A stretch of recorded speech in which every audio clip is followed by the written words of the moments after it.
Hi Wendy, happy birthday. I bet I am the last person you expected to hear from today. Well, surprise, you can run but you can't hide. You have your lovely friend Dawn to thank for this video message.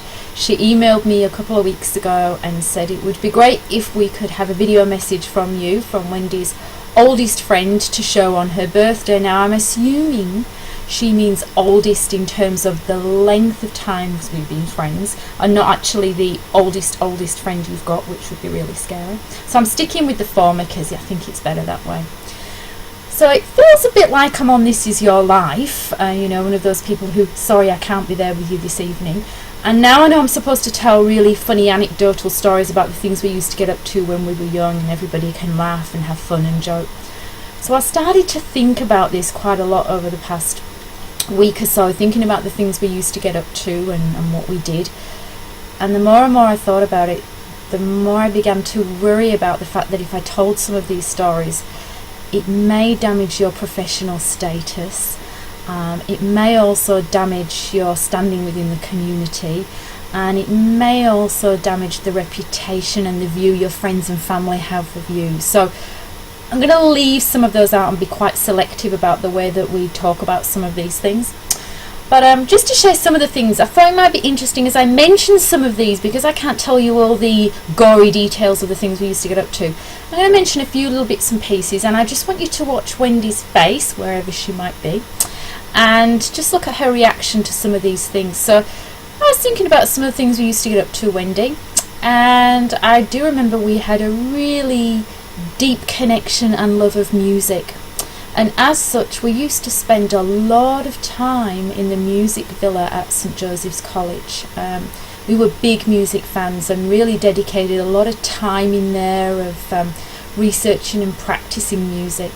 And one of the things that we were particularly fond of, one of the instruments we have a really strong connection to, are organs. We really like organ music. We like to play around with variations on organ music, and we thought we were pretty good at it at the time. Yeah.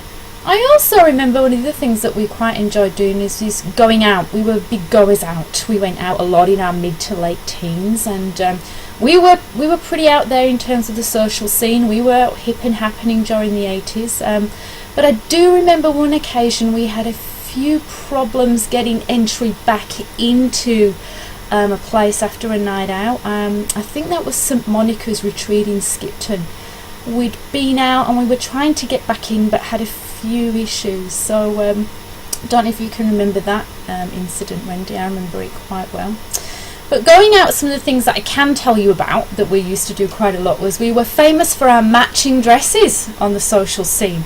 Both of us used to get our family allowance money, and we'd diligently save it, and we'd go out and we'd buy dresses on the Friday night and makeup, and then come Saturday night we'd hit the town. Now the place that we always had to be on Saturday night was Blue Lace. We were up there, we were classy girls in our matching dresses. And because it was free entrance to Blue Lace before, I think it was 10:30, we were in there by 10:30. We were the only people in the club, by the way, drinking our Bacardi and Cokes and our Malibu and Cokes.